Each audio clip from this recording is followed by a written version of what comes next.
Hello everyone, Sarah Brinkley here. I am doing my research on chronic kidney disease, and this segment is going to be on chronic kidney disease in the 1990s.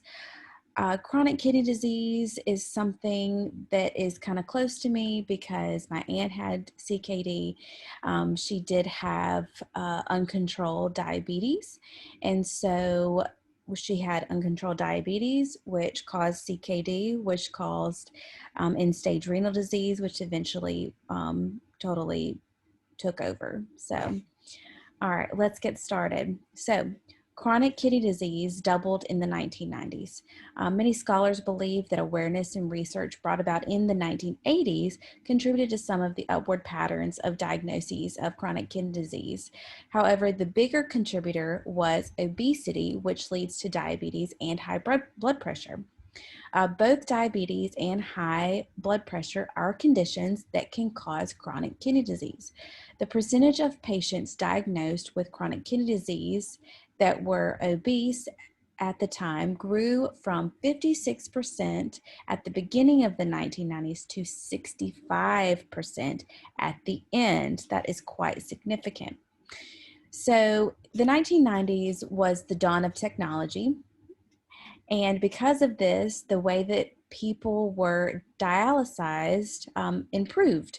Since the first successful dialysis in 1943, the mode of transfer was just only improved upon.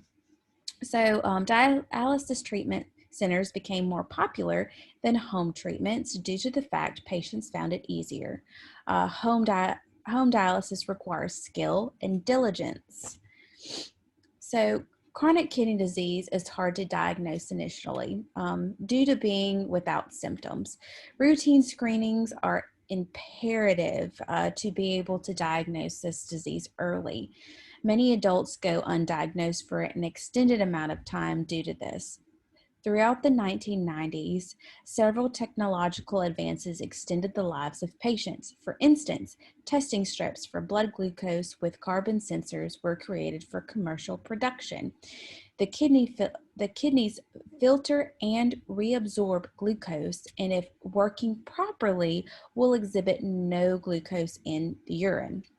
In 1995, clinical researchers in Joslin Diabetes Center identified blood glucose levels that limit kidney disease. All right, legislation. In 1990, legislation that had been enacted in the 80s in the Omnibus Budget Reconciliation Act, OBRA, was expanded by means of how to treat patients who were homebound and need assistance.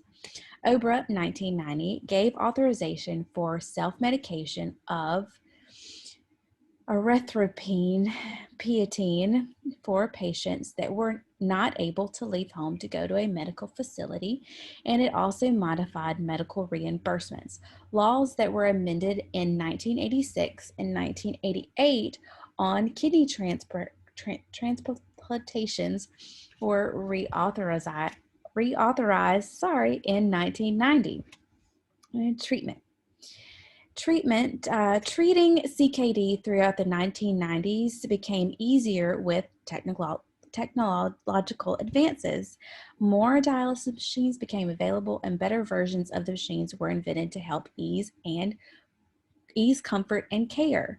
However, hospitals and clinics became overwhelmed with the number of patients that were presenting with CKD diagnoses, and it took time for each of them to be able to it took time for them to take care of these patients appropriately. Let's see. In the 1990s, the epidemiology of renal replacement therapy, RRT, for patients with end-stage renal disease trends varied. The incidence rate of RRT increased significantly from 880 million in 1990 to 91, so that's just 1 year, to 118 million in 1998 to 1999, so that's at the end of the decade. RRT was greater in women than men by 2%, and the average age was 45 to 65. Incidence of ERSD, end-stage renal disease, due to glomer remained stable over the decades. Sorry. So in conclusion, the 1990s was the decade that built up research and technology advancement for chronic kidney disease.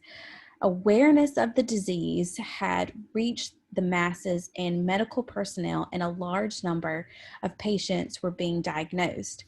The legislation had made a difference in how patients were being able to pay for care, and because of this, the number of cases skyrocketed because they were actually being diagnosed. Prevalence in patients that were 65 and older who had uncontrolled diabetes mellitus. All right. Thank you so much for listening. I hope y'all have a great night.